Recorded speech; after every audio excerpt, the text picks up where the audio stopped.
Hello, I'm Robert Mackenzie, and welcome again to the University of Chicago, where a group of invited guests are about to see and to discuss a film by Milton Friedman in his series, Free to Choose. In this film, he examines the welfare system in the United States. This country, like almost every other one, has an elaborate set of schemes designed to help those in need. Now, do they achieve their purpose? Whatever the intention, do they work? These are some of the questions that Milton Friedman asks in this film in his series, Free to Choose.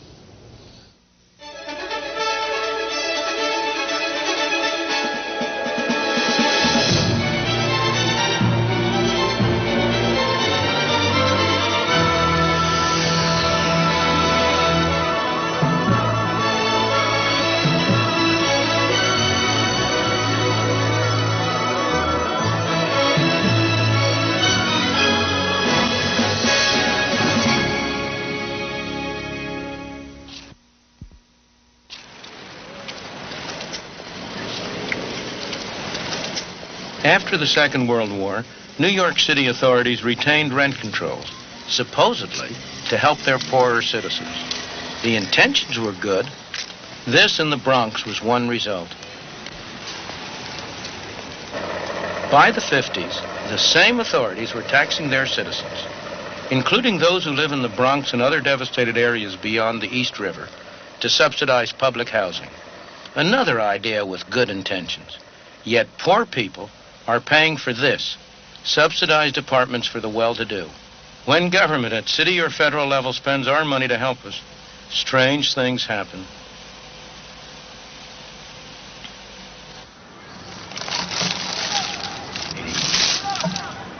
The idea that government had to protect us came to be accepted during the terrible years of the Depression. Capitalism was said to have failed, and politicians were looking for a new approach. Franklin Delano Roosevelt was a candidate for the presidency. He was governor of New York State. At the governor's mansion in Albany, he met repeatedly with friends and colleagues to try to find some way out of the Depression. The problems of the day were to be solved by government action and government spending. The measures that FDR and his associates discussed here derived from a long line of past experience. Some of the roots of these measures go back to Bismarck's Germany at the end of the 19th century, the first modern state to institute old age pensions and other similar measures on the part of government. In the early 20th century, Great Britain followed suit. Under Lloyd George and Churchill, it too instituted old age pensions and similar plans. These precursors of the modern welfare state had little effect on practice in the United States, but they did have a very great effect on the intellectuals on the campus, like those who gathered here with FDR. The people who met here had little personal experience of the horrors of the Depression, but they were confident that they had the solution.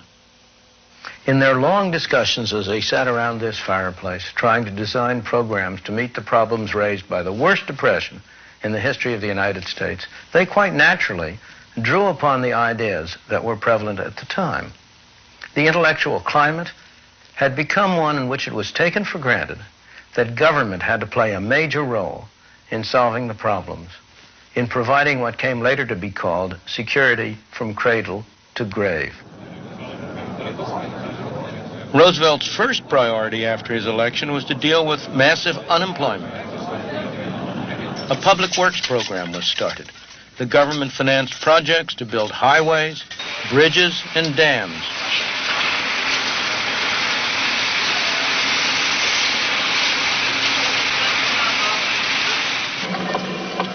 The National Recovery Administration was set up to revitalize industry. Roosevelt wanted to see America move into a new era. The Social Security Act was passed and other measures followed. Unemployment benefits, welfare payments, distribution of surplus food. With these measures, of course, came rules, regulations, and red tape, as familiar today as they were novel then. The government bureaucracy began to grow, and it's been growing ever since.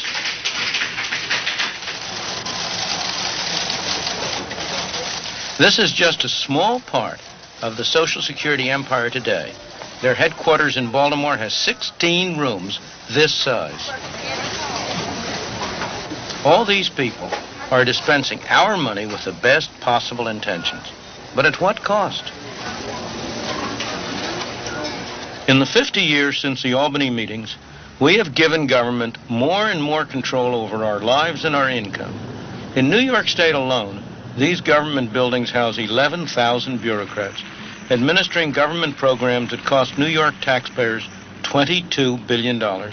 At the federal level, the Department of Health, Education, and Welfare alone has a budget larger than any government in the world, except only Russia and the United States.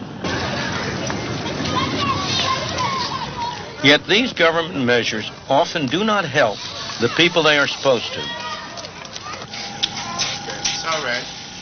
Richard Brown's daughter, Halima, needs constant medical attention. She has a throat defect and has to be connected to a breathing machine so that she'll survive the nights. It's expensive treatment, and you might expect the family to qualify for a Medicaid grant. No, I don't get it, because I'm not eligible for it. I make a few dollars too much. And the salary that I make, I can't afford to really live. And save anything, that's out of the question. And I mean, we live from payday to payday. I mean, literally from payday to payday. The struggle isn't made any easier by the fact that Mr. Brown knows that if he gave up his job as an orderly at the Harlem Hospital, he would qualify for a government handout, and he'd be better off financially. Hello, Miss Davis. Mr. Brown, do me a favor, please. There's a section patient. It's a terrible pressure on him, but he's proud of the work that he does here, and he's strong enough to resist the pressure. Mr. Brown, and you're fully dilated, so I'm here to take you to the delivery room. Try not to push, please, because you want to have a nice, sterile delivery. Okay. Mr. Brown has found out the hard way that welfare programs destroy an individual's independence. We have considered welfare. We went to see if I'd apply for welfare, but we were told that we were only eligible for $5 a month. And to receive this $5, we would have to cash in our son's savings bonds, and that's not even worth it. But I don't believe in something for nothing anyway. I think a lot of people are capable of working and are willing to work, but it's just the way it's set up. The mother and the children are better off if the husband isn't working or if the husband isn't there, and this breaks up so many poor families. One of the saddest things is that many of the children whose parents are on welfare will, in their turn, end up in the welfare trap when they grow up. In this public housing project in the Bronx, New York, 3/4 of the families are now receiving welfare payments. Well, Mr. Brown wanted to keep away from this kind of thing for a very good reason.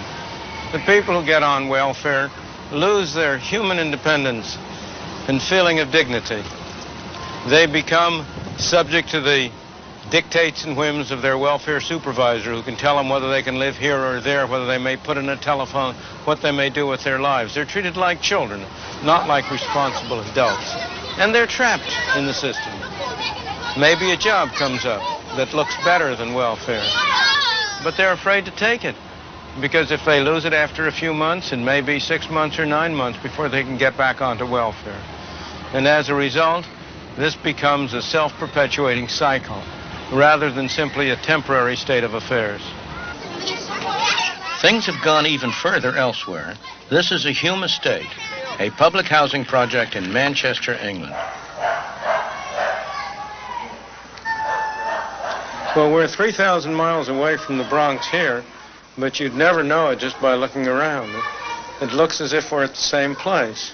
It's the same kind of flats, same kind of massive housing units, decrepit even though they were only built 7 or 8 years ago, vandalism, graffiti, the same feeling about the place of people who don't have a great deal of drive and energy because somebody else is taking care of their day-to-day needs, because the state has deprived them of an incentive to find jobs, to become responsible people, to be the real supports of themselves and their families. For the past 7 years, Maureen Ramsey has had to buy food and clothes for her family out of a government handout. For the whole of that time, her husband, Steve, hasn't had a job. Each week, he collects what's known in Britain as Social Security. The government looks after him, his wife, and their children. But accepting welfare payments means accepting the rules of those who hand them out. My opinion, anyway, you feel as they own you. You know, there's no other way of putting it. Say I got a job tomorrow because I needed something. Well, I know that I've got to go down there and report it. Because I couldn't go into the job because you'd be looking over your shoulder thinking, oh, the Social Security's coming in. I'm going to be done for it. It's just hopeless. You can't fight against it. The jobs around now these days, you only come up with about £45 a week. And then you deduct your stamp out of that. You still finish up with about £39. So what good is it working? When you still get the same thing, you know what I mean? I can't see any sense of it. Of course, he's quite right that it may not pay him to get a job now. That's not his fault, and I don't blame him. He's acting sensibly and intelligently for his own interest and the interest of his family. It's the fault of a system which takes away the incentive from him to get a job. But suppose you were cruel and simply took away the welfare overnight, cut it off. What would happen? He would find a job. What kind of a job? I don't know. It might not be a very nice job. It might not be a very attractive job. But at some wage, at some level of pay, there will always be a job which he could get for himself. It might be also that he would be driven to rely on some private charity. He might have to get soup kitchen help or the equivalent. Again, I'm not saying that's desirable or nice or a good thing. It isn't. But as a matter of actual fact as to what would happen, there is little doubt that he would find some way to earn a living. The American government is trying to break the welfare trap. These people were unemployed. They're now being trained at the taxpayer's expense. It may or may not lead to a real job. Here we have a vast national welfare system which is diametrically opposed to everything that America believes in. Because America was founded on a work ethic, has practiced the work ethic, and has said this is what we want everybody to do, the opportunity to hold a job in America. Everyone here has to clock in and do a full day's work. It's an attempt to make it seem like a real job. We're saying a job is a part of the American way of life, and we're going to help you find a job so that you can get a piece of the pie, you can pay taxes, you can become a part of that American dream. But the dream isn't working. Schemes like this, run under the government's Comprehensive Education and Training Act, CETA, have a high dropout rate, and many trainees end up back where they began, on welfare. The men and women who administer CETA and similar programs, the officials of the Department of Health, Education, and Welfare, are dedicated people. Their motives are good. Their achievements are not. The results of these programs have been disappointing. Why? I believe that the basic reason is because it is very hard to achieve good objectives through bad means. And the means we have been using are bad in two very different respects. In the first place, all of these programs involve some people spending other people's money for objectives that are determined by still a third group of people. Nobody spends somebody else's money as carefully as he spends his own. Nobody has the same dedication to achieving somebody else's objectives that he displays when he pursues his own. Beyond this, the programs have an insidious effect on the moral fiber of both the people who administer the programs and the people who are supposedly benefiting from it. For the people who administer it, it instills in them a feeling of almost godlike power. For the people who are supposedly benefiting, it instills a feeling of childlike dependence. Their capacity for personal decision-making atrophies. The result is that the programs involve a misuse of money, they do not achieve the objectives which it was their intention to achieve. But far more important than this, they tend to rot away the very fabric that holds a decent society together. If you think that's overstating the case, look what HEW found when it made a special investigation into the spending of the vast funds it administers. We just got the plan from the Public Health Service on reducing the necessary beds. In these reels of tape that record every payment made, every recipient, they found evidence that a staggering $7.5 billion had been lost by fraud, waste, and abuse in 1 year.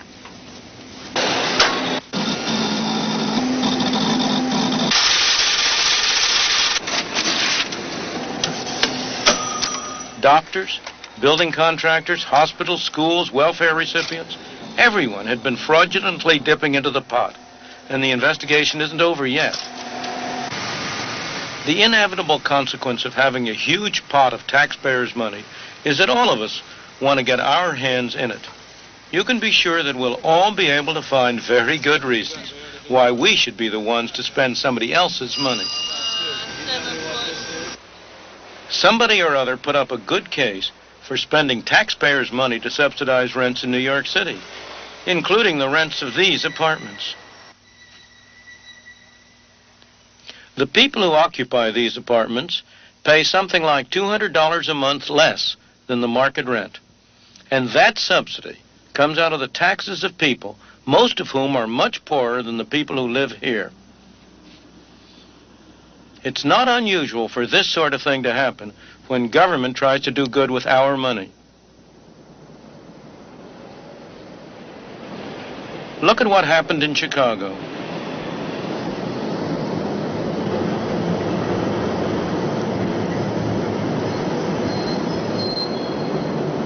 For most visitors, the immediate impression is of a rich, prosperous, bustling city.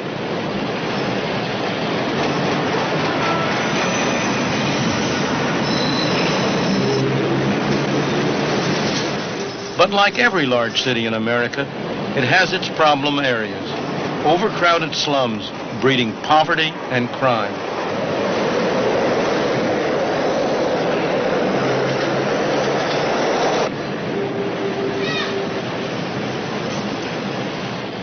After World War II, one such area developed in Hyde Park.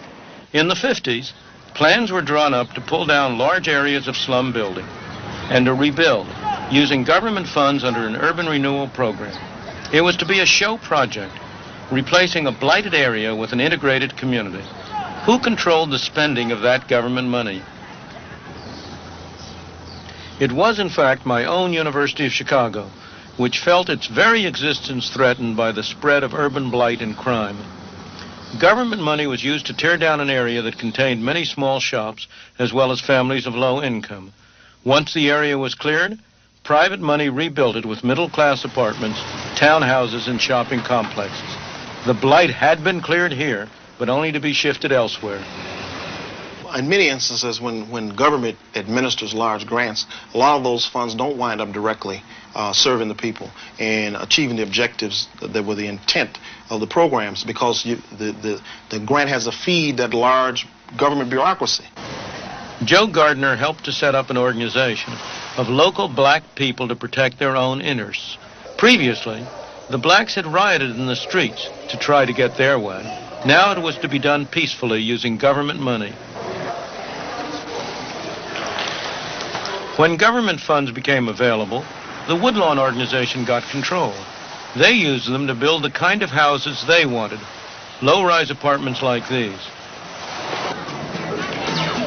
The bureaucrats, planners, and architects told them that it was uneconomical, that only high-rise blocks would work. They were wrong. Well, a lot of people have this view that the disadvantaged, if you will, have no idea of what their problems are and how to resolve them, that it takes outside professionals to do that.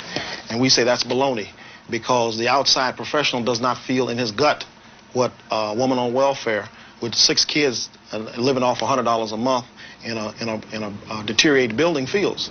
She can come up with solutions much better than a bureaucrat.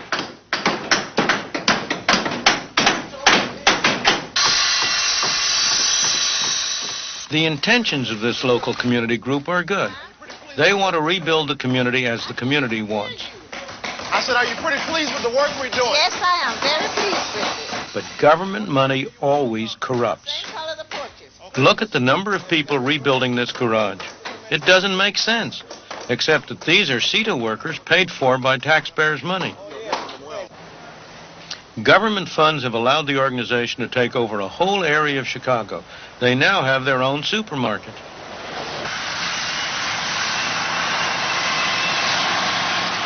They've built splendid houses for middle-class occupiers, very expensive, protected by the latest security systems, all at the taxpayer's expense.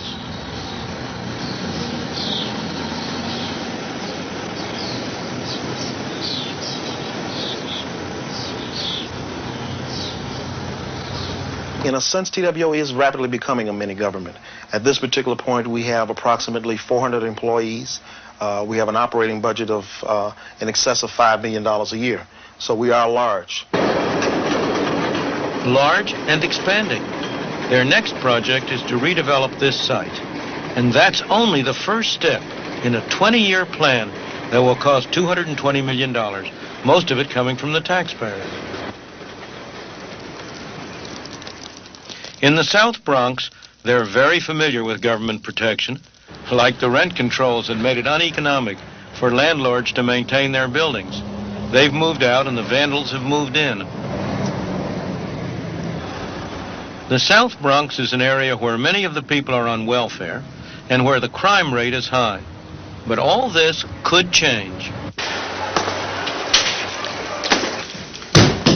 A group of local people has begun to renovate these buildings, to build new homes. They call themselves Sweat Equity, because at first sweat and effort was all they could put into the project. Only later did they accept a small government grant. How long ago did you start working on this building? 4 months ago. On this building, right here. And I take it what you're going to do is gut the whole thing from beginning to end? Right, totally gutted. And you'll have to rewire? Put new walls up, new floors, new ceilings, new everything. Worked in the winter, worked in the summer, worked when I had the chance to work. How many people have you got working here? A good 40 people. How do you keep them working? You know, some of them must want to get tired of it and pull off and so on. So how do you... Try to keep them interested. We show them what could be done in the future, what will be done in the future. Mm-hmm. And they get, well, at first, it's kind of hard to prove to somebody that in the next 3-4 years, what will come out of it. They can't see it in the long-range term. They want to see it in the short run. They need money right now, and not in 2 or 3 years. Sure. So we try to show them that it will happen. It's true they now accept some government money. But so far, they've managed to retain their original philosophy that the best way to get something done well is to do it yourself. Like what we're doing, we're bringing people out of the street, giving them something to look forward to. They have their own apartment. They'll be taking care of the area around it. They have a garden. They have something to look forward to. They can even get off welfare. We can even get them a job. So they can drop the welfare and have some self-pride. That's the whole thing about it, self-pride. Because as long as you're collecting from the government and sitting back, you have no worries. We're not sitting back. We're working. We're making that money come in. And we're putting it into our building. We're building ourselves up as well as the building.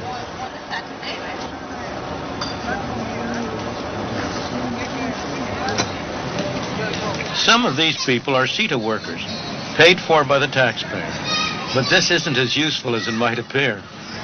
You ask these fellows, which would they rather have, the CETA workers or the money that's being paid to the CETA workers? Which would you rather have? The money paid to the CETA. That's your answer? But that's very expensive help. In terms of what these people could use with the money, you give these people the amount of money you're paying to that CETA workers, and I'll bet they'll have twice as much, 3 times as much work out of them. Am I wrong? You're right. You're right.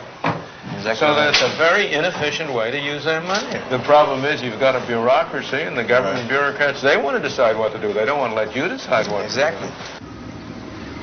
Ask yourself, how did this place get built up in the first place? After all, this was a pretty respectable, solid, substantial region when it was first developed. It wasn't done through a government project. It was done by people individually, having an incentive to put up these buildings and occupy them. What these people we've been seeing here are doing is they're trying to restore that feeling and that attitude.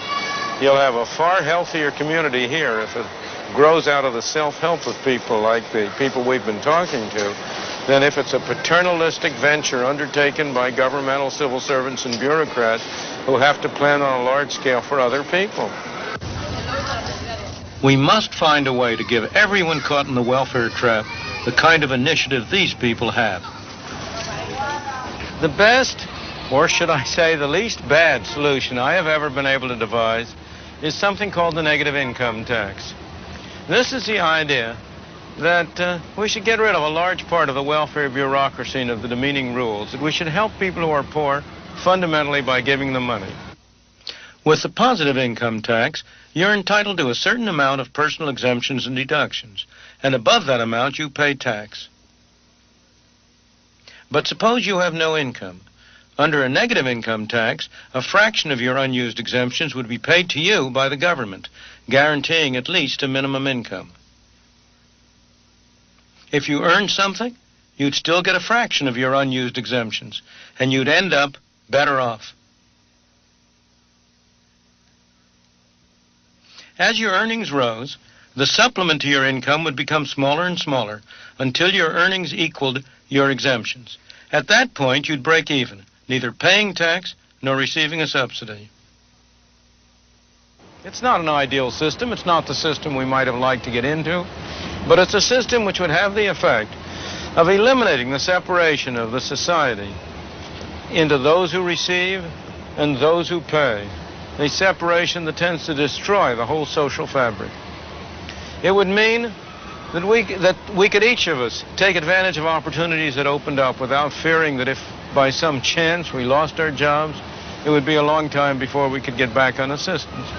It would be a system that would give all of us an incentive gradually to improve our lives, would perhaps enable us over time to work ourselves out of the kind of mess we've gotten ourselves into. A mess we've gotten ourselves into for the very best of motives, but with the very worst of results.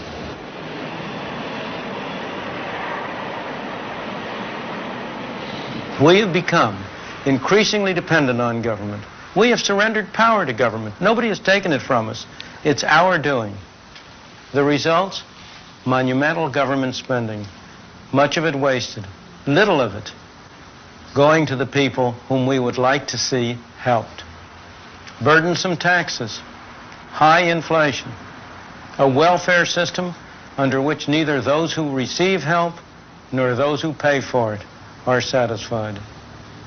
Trying to do good with other people's money simply has not worked.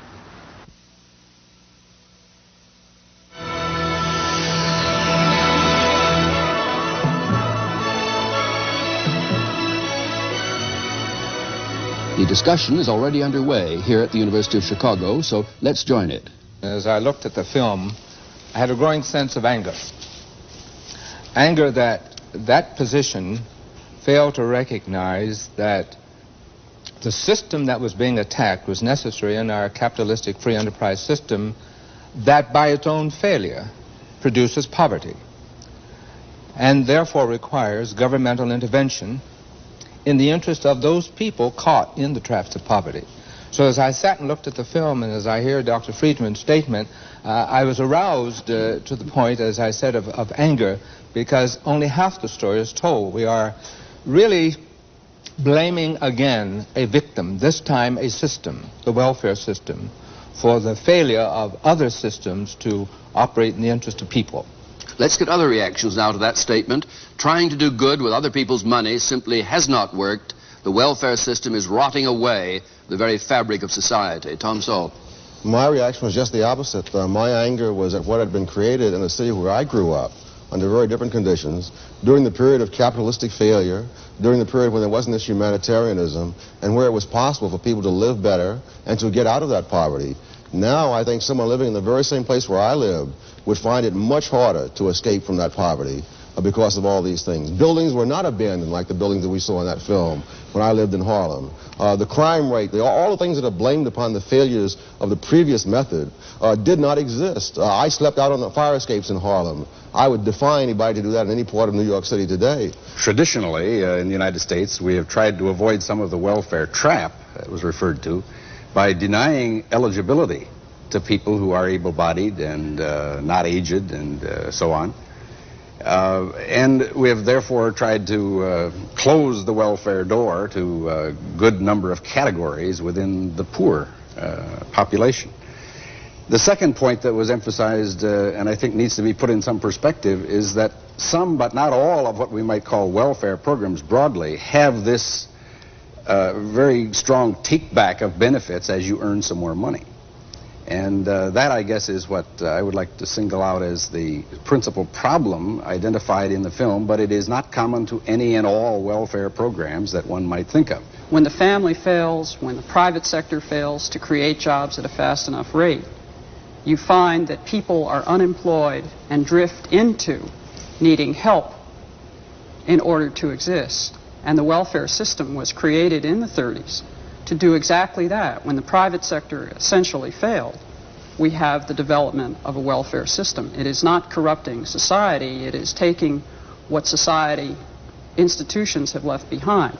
The family breaking up, the economy not expanding fast enough, the health system failing, the educational system not doing its job. We have untrained, unskilled people looking for jobs in a highly technical society, or jobs that pay so low that people cannot, in fact, live in a decent level of humanity. I see the welfare system not corrupting, but in fact taking the remains and attempting to help people live in dignity. So, rotting away the fabric of society is not supported, except perhaps by you. Would you back that phrase? Absolutely. So? Yeah. You're talking about the failures of the other parts of society. What the welfare system and other kinds of governmental programs are doing is paying people to fail. Insofar as they fail, they receive the money. Insofar as they succeed, even to a moderate extent, the money is taken away. This is even extended into the school systems, where they will give money to schools with low scores. Insofar as the school improves its education, the money is taken away, so that you are subsidizing people to fail in their own private lives and become more dependent upon the handouts. We have expectations built in today about the quality of life, the quality of job, the level of income for which one expects in return. Why? Because we look at the level around us that it takes us to have a fairly decent level. No, that's not why. I may have all sorts of expectations. The question is, what can I do? If someone else is subsidizing my expectations will be far higher. Insofar as the Center for Advanced Study was subsidizing my expectations a few years ago, I refused to work at UCLA for the normal full professor's salary. Why should I, when I can get the same money for being at the Center for Advanced Study with no hours, no duties, and no classes? Let's look at another proposition in Milton's case, the insidious effect on those who receive welfare. They lose their human independence and dignity, are treated like children, and so on. Now, Dr. Dumpson, as a former administrator of a major program, is that a great hazard? That is not a great hazard. As a matter of fact, that presumes that people get on welfare, stay on welfare, and therefore have the result that Dr. Friedman's statement issues. The fact of the matter is that in our AFDC programs throughout the country, in particular, it was this true in New York, there is a turnover of the welfare AFDC rolls. About a third of them go off each year. Now, if these people were so destroyed by the system, when they go off, they wouldn't go into employment, they wouldn't hold employment, they wouldn't stay off the rolls for 6 months, 18 months, 24 months, as long as they are able to stay off. So there's something wrong with that argument when one looks at people and what they do. People, you know, who are poor are no different from those of us who are not poor. And their motivation for self-dependency, self-support, and mobility in the economic scale is no different than those than the motives we have. So that they will not let the system. You remember, Dr. Friedman, the welfare rights organizations who refused to let the system squelch them down as it was attempting to do. And we turned the policies around. You and I agree completely that the people who are poor and are on welfare rolls are no different from the rest of us. Of course not.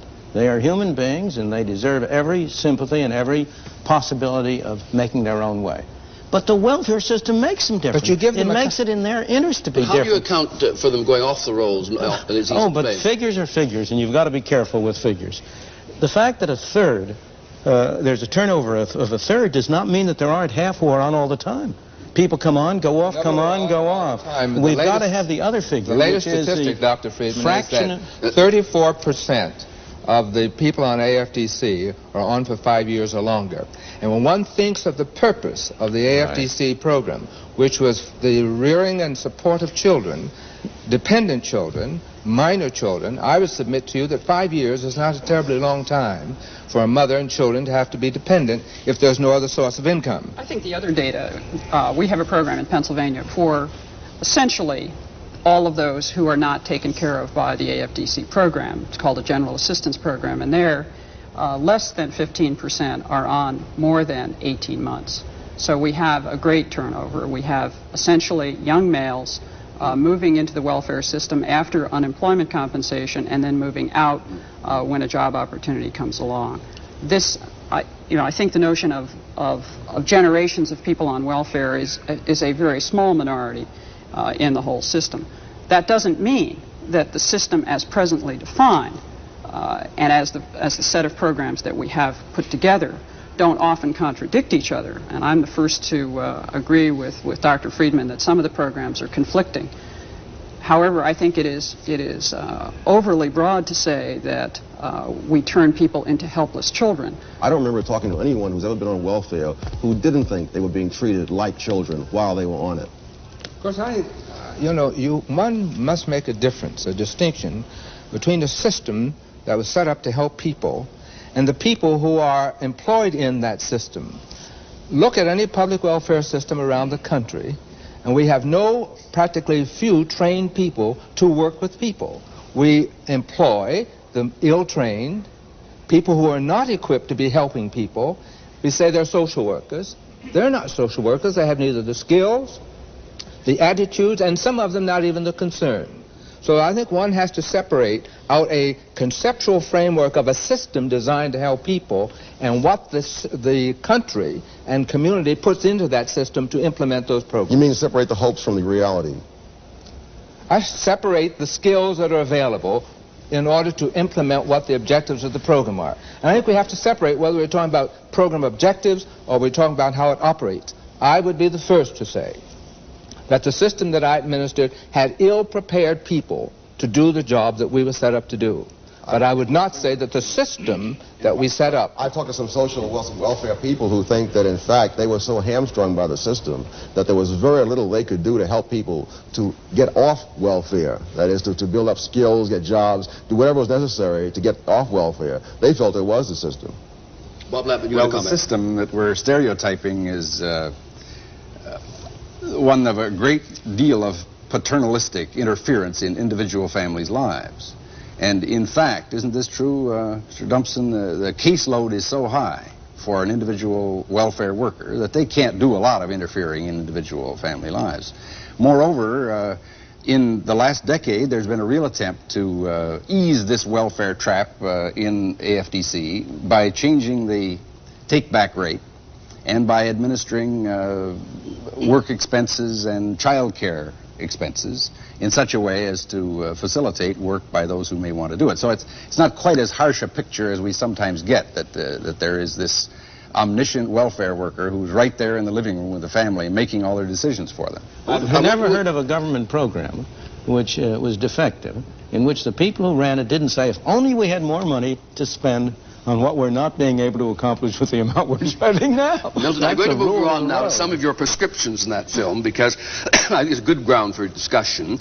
The most drastic one was when you said, speaking of an unemployed man, supposing you were cruel and took away welfare from this man, he would find a job at some wage. There would always be a job he could get. He might need some charity en route, private charity, but he would get a job. Now, I want you to react, those of you, before we come back to Milton on that. Is that a picture that seems plausible to you? He may get a job, but he may get a job in what we refer to as the underground economy.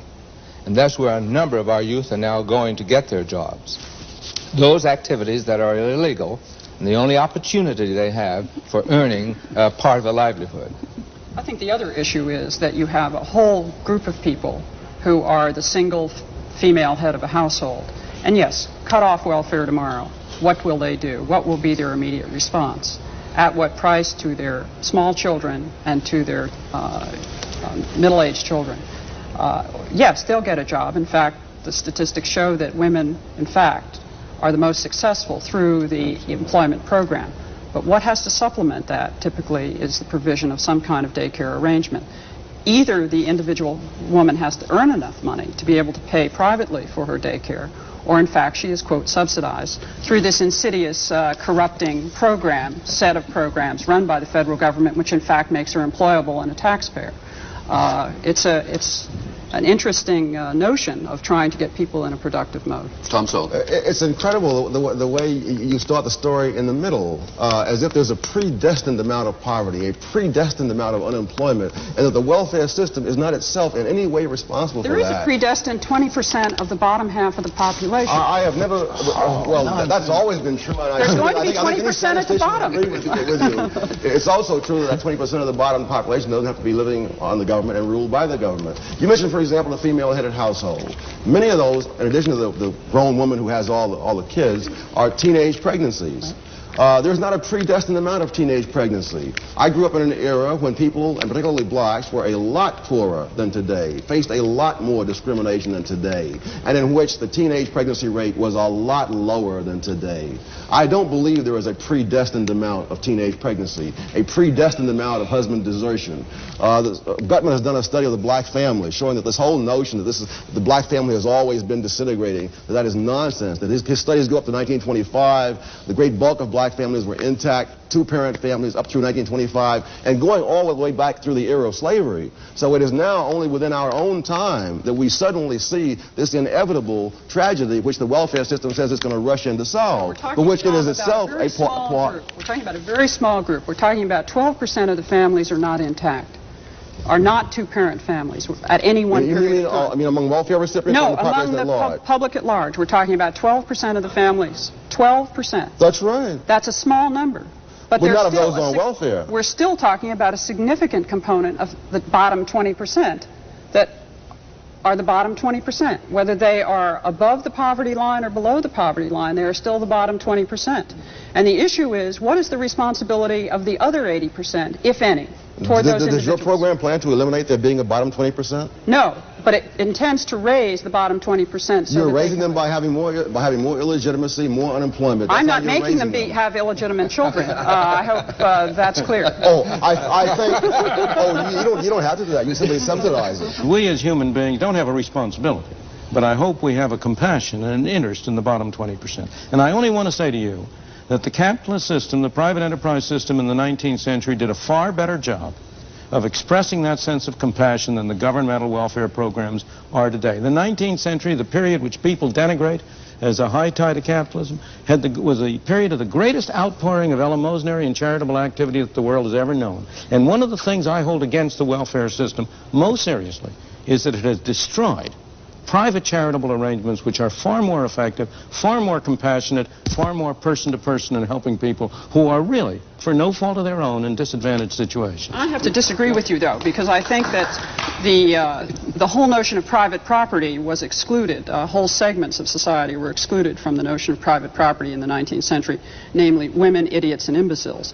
And so I don't go back to the 19th century and hold that up as any paragon that we would want to replicate today.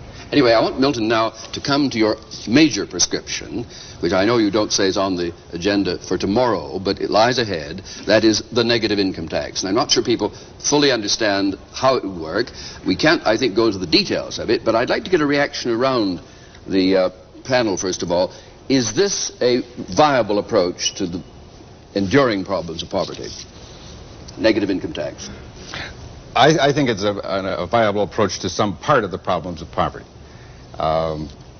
It involves, first of all, cash payments rather than in-kind payments, as I understand it. It involves payments on a non-categorical basis. What do you mean non-categorical? That is to say, it doesn't matter whether you're a female-headed family or a male-headed family, or whether you're young or old, whether you're sick or well. If your income falls below a certain level, it does pay some guaranteed income level for people based on family size, and then it has a take-back rate, which is modest, I suppose, by definition.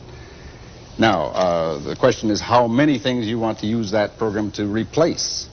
How many things you want to replace with such a negative income tax program. Would you replace everything with it? Just to clear that point up, would you virtually wipe out the remaining forms of welfare if you got this program going? Yes, I would not. I think its purpose is precisely to provide a transition between where we are now and where we would like to go, because because I agree with you that given that we've corrupted the people on welfare and gotten them on there, we do have an obligation not to throw them out in the street and put them in the difficult adjustment you've made. We've got to ease it off. Sure. And so, but I would want to replace all present welfare programs. Now let's get reactions to this and we'll come back to you. Well, I saw some figures recently which said that if you took all the money spent on poverty in the United States and divided it by all the poverty family, you come up with a figure of $32,000 per family. Now, the average poverty family apparently is not getting the $32,000. And so clearly someone in between the Treasury and those families is getting an awful lot of that money. And I think that if you simply eliminated the middleman, as they say in the commercials, that there'd be an awful lot of benefit both to the poor and to the taxpayers. I'm supportive of the negative income tax concept and the objective of it. I'd like to point out, however, that administratively we have another bureaucracy set up. Somebody has to take into account earnings. Someone has to decide when to pay back that which they're entitled to. There's a time lag between the paying back, the earning and the paying back. There are a variety of problems in there that I will be prepared to accept, but I want you to know that government intervention is not going to be eliminated. The issue that I have is, where do children come in? What are their rights under a negative income tax? And are we, by building in a negative income tax, in fact subsidizing the illegitimacy that Tom Sowell is so concerned about? The major reason it is not feasible today to have a negative income tax is because the present welfare bureaucracy would be out of work. They are the major objectors, as Senator Pat, and now he's Senator Pat Moynihan then demonstrated in his book on the Nixon program. The chief obstacle to getting it enacted was a welfare bureaucracy. So that I don't believe these administrative problems, if you got it enacted, would be at all serious. I think the other assumption under the negative income tax, and it's one that I'm not sure I can buy, is that everybody has a minimum level of understanding about how to spend money. In other words, how to use the marketplace to satisfy wishes. And I, as an economist, could say, yes, we do. Everybody from age 4 to 100 knows how to use money to satisfy wants. And that's the premise. They don't. There are all sorts of problems of people who are not going to be able to. But that's a minority problem. That's a problem for private activity and private charity. One thing is sure. They would be spending their own money, and that however knowledgeable you are about how to spend... They would be spending my money. They would be spending my money, but it would be one stage less bad. Right now, the welfare worker is spending Mr. A's money to help Mr. C. And there's a big takeoff in the middle, as Tom Sowell said. The question is not whether people on welfare or on low incomes can all spend their money effectively. The question is, how effectively do they spend it as compared to how effectively the bureaucrats spend it for them? Comparing anything to perfection or to some arbitrary standard settles nothing. The same thing is true in the education area. They're saying, would families be able to select schools for their kids under a voucher system, for example? Well, the question is, could they possibly do much worse than the corrupt bureaucrats are doing in the public school system? We're going on education in another program. Bob Lamb. I want to quibble with something you said, Tom, about half of the money not going to the poor or something. That shouldn't lead the viewer to think that all that money is going to the administrators of programs. A lot of what you're talking about goes to non-poor recipients. For example, Social Security as a program pays roughly half of its benefits to people who otherwise would not be poor. Unemployment insurance pays about 2/3 of its benefits or so to non-poor persons. And those are, in some definitions, welfare or anti-poverty programs. And that's how statisticians come up with this horrendous-sounding discrepancy between the total amount of money spent and the total cash benefits that go to the poor. Well, I think it's a perfectly valid point, though, because supposedly we were not setting up unemployment benefits and Social Security in order to keep the affluent affluent. Well, this goes back to this big philosophy debate we might have. I think it's easy to oversimplify things and say that all of these programs, including the public schools, are there to be of help to the poor and the poor only. Yeah, but let me mention that the negative income tax has some of its impetus in that it would be a way of confining benefit payments to people who are income poor. Yes, and it would cut out benefits for an awful lot of people who now have expectations that they're going to get them, not in the form of public assistance, but in the form of social insurance, as we use the or an argument could be made for not disappointing the expectations on which people have built their lives for one generation, but not of continuing for eternity in order to avoid one generation of transition. What are the other hurdles to it getting underway? Now, you said, I don't know how seriously, the biggest, almost the only hurdle is the welfare bureaucracy. No, they're the biggest immediate group of lobbyists that will lobby against it. Yeah. The biggest hurdle to getting it over at the moment is that there is no way of constructing a sensible negative income tax system that will not hurt some people. There will be some people who will get less money than they are now getting under it, particularly those in the upper income groups, particularly the affluent who are now being subsidized by the welfare. And they will make it politically difficult for the people to put it into effect. The attempt is to put a negative income tax in effect, which costs less money, is easier to administer, and yet which doesn't pay anybody in the society $1 less than he's now getting. There's no way in which you can construct such a program. But although it's not politically feasible now, the force of history is on its side. It's going to become political feasible. Let's not say that give the impression that welfare administrators were against the negative income tax, the FAP program, for example, as Moynihan says, because they would lose their jobs, for example. Many of us were opposed to it because of certain features in that program. A $2,400 level for a family of 4. We were opposed to that. And if one goes down the congressional record, those who testified will be shown to be saying, yes, we're for it conceptually, but we're against this piece and this piece. If you change that, you have our support. I was in the same position. I first proposed the negative income tax 25 years ago. But I testified against the final version of the Nixon plan. Why? Because the welfare bureaucrats had led them to introduce changes in it which converted it from a decent, satisfactory, negative income tax to one which would have been just as bad as what you now have. Would have been added on top of everything else. It's called reality. It's political reality, but political reality changes. And that's the important thing. I want to say one more thing about this whole problem that we've been talking about. And that is, going back to Bob Lampman's comment, there is one thing that can be said in favor of the welfare program, unaccustomed as I am to saying anything in favor of it, and that is that it is the only social program I know of which at least, on the average, gives money to people who are in lower income classes than those who pay the taxes.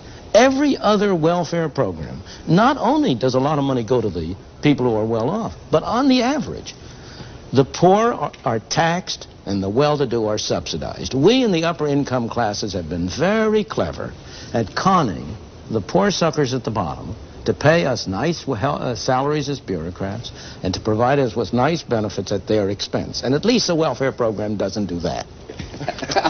And what you state with great confidence that it will come, the negative income tax, even though you recognize the hurdles. Why are you so sure it will come?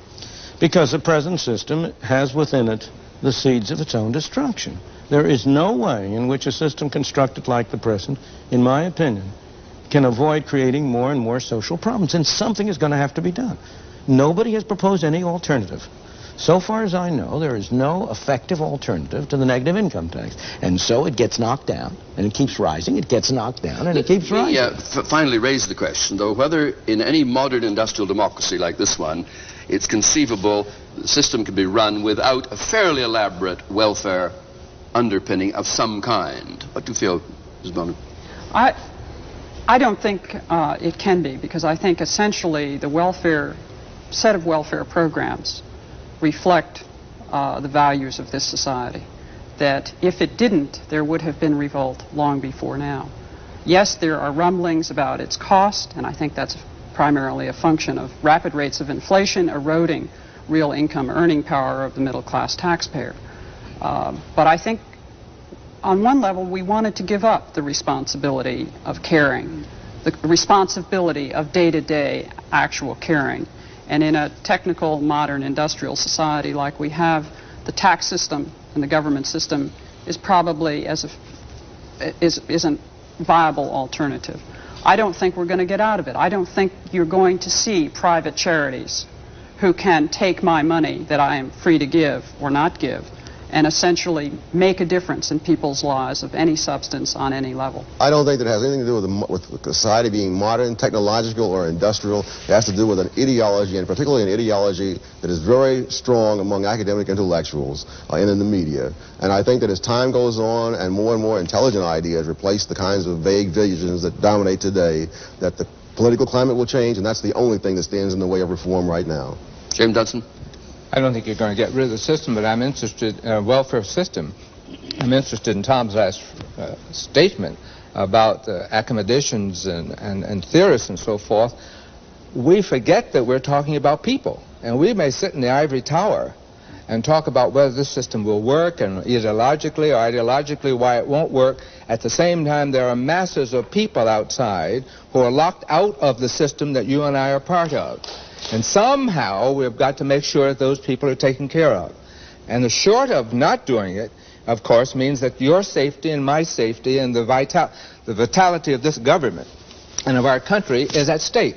The mayor of the city of New York asked me when we had a strike, what would I do if I couldn't get checks out to people when our workers were on strike? And I said to him after the first month, chaos. And he said, what do you mean? I said, no man or woman in the streets of the city of New York, you included, Mr. Mayor, will be safe if we cannot take care of people who Well, there we leave this discussion and hope you'll join us for the next episode of Free to Choose.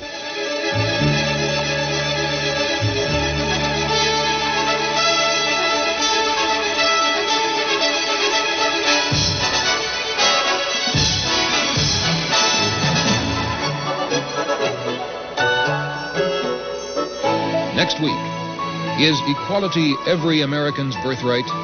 Is it healthy for a nation when the government tries to impose equality on all its citizens? How does that affect the freedoms of individuals? Don't miss Milton Friedman's Free to Choose next week.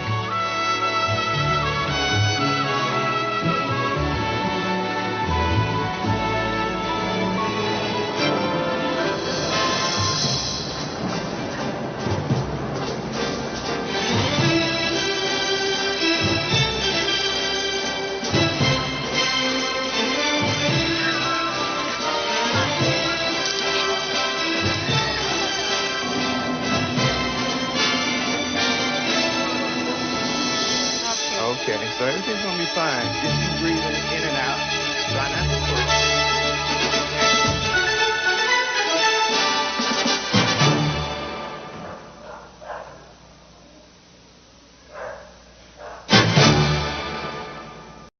And politicians were looking for a new approach. Franklin Delano Roosevelt was a candidate for the presidency. He was governor of New York State. At the governor's mansion in Albany, he met repeatedly with friends and colleagues to try to find some way out of the Depression. The problems of the day were to be solved by government action and government spending. The measures that FDR and his associates discussed here derive from a long line of past experience. Some of the roots of these measures go back to Bismarck's Germany at the end of the 19th century, the first modern state to institute old age pensions and other similar measures on the part of government.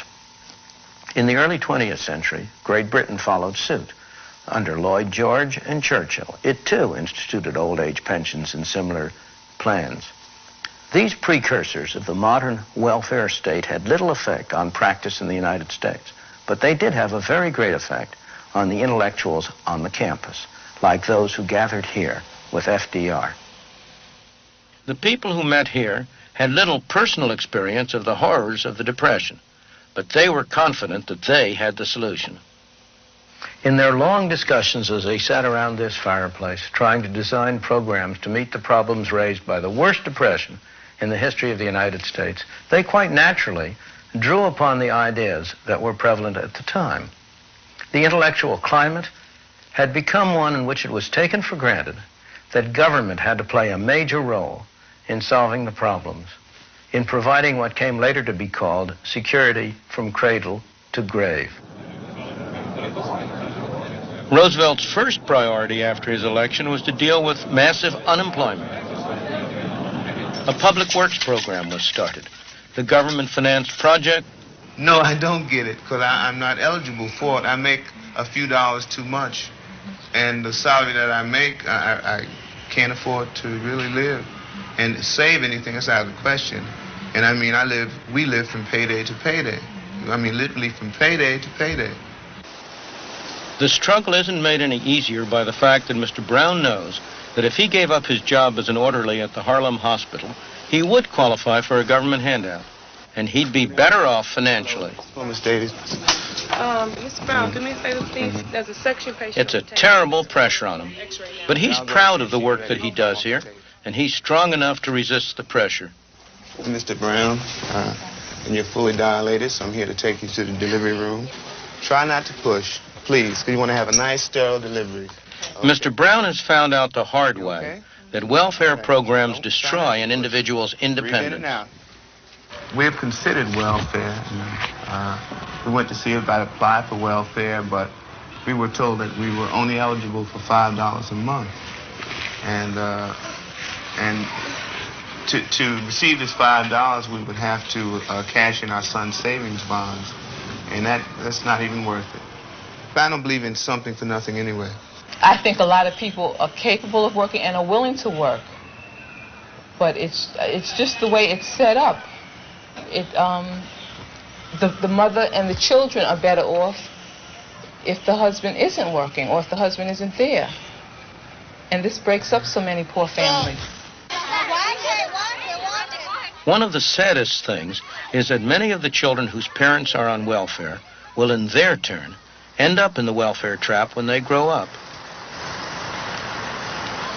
In this public housing project in the Bronx, New York, 3/4 of the families are now receiving welfare payments. Well, Mr. Brown wanted to keep away from this kind of thing for a very good reason. The people who get on welfare lose their human independence and feeling of dignity. They become subject to the dictates and whims of their welfare supervisor, who can tell them whether they can live here or there, whether they may put in a telephone, what they may do with their lives. They're treated like children, not like responsible adults. And they're trapped in the system. Maybe a job comes up that looks better than welfare, but they're afraid to take it, because if they lose it after a few months, it may be 6 months or 9 months before they can get back onto welfare. And as a result, this becomes a self-perpetuating cycle, rather than simply a temporary state of affairs. Things have gone even further elsewhere. This is a Hume Estate, a public housing project in Manchester, England. Well, we're 3,000 miles away from the Bronx here, but you'd never know it just by looking around. It looks as if we're at the same place. It's the same kind of flats, same kind of massive housing units, decrepit, even though they were only built 7 or 8 years ago, vandalism, graffiti, the same feeling about the place of people who don't have a great deal of drive and energy because somebody else is taking care of their day-to-day needs, because the state has deprived them of an incentive to find jobs, to become responsible people, to be the real supports of themselves and their families. For the past 7 years, Maureen Ramsey has had to buy food and clothes for her family out of a government handout. For the whole of that time, her husband, Steve, hasn't had a job. Each week, he collects what's known in Britain as Social Security. The government looks after him, his wife, and their children. But accepting welfare payments means... Hello, I'm Robert Mackenzie, and welcome again to the University of Chicago, where a group of invited guests are about to see and to discuss a film by Milton Friedman in his series Free to Choose. In this film, he examines the welfare system in the United States. This country, like almost every other one, has an elaborate set of schemes designed to help those in need. Now, do they achieve their purpose? Whatever the intention, do they work? These are some of the questions that Milton Friedman asks in this film in his series Free to Choose.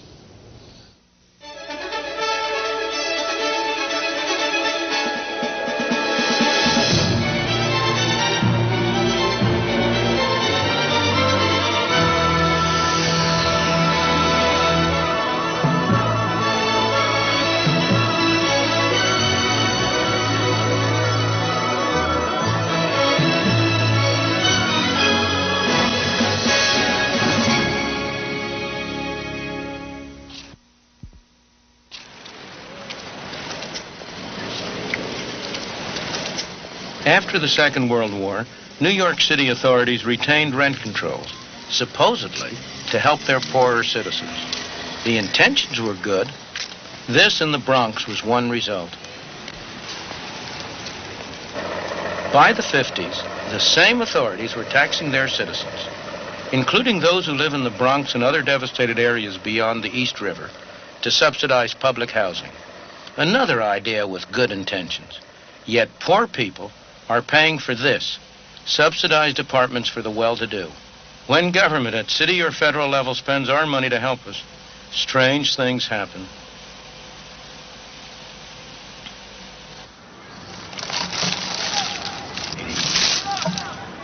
The idea that government had to protect us came to be accepted during the terrible years of the Depression. Capitalism was said to have failed to build highways, bridges, and dams.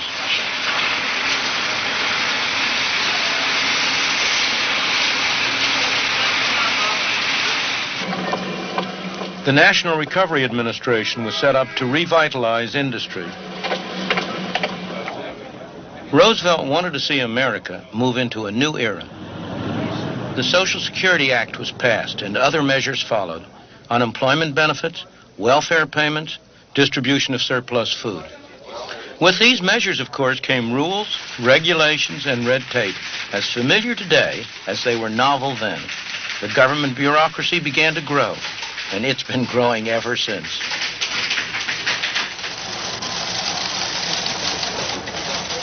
This is just a small part of the Social Security empire today. Their headquarters in Baltimore has 16 rooms this size.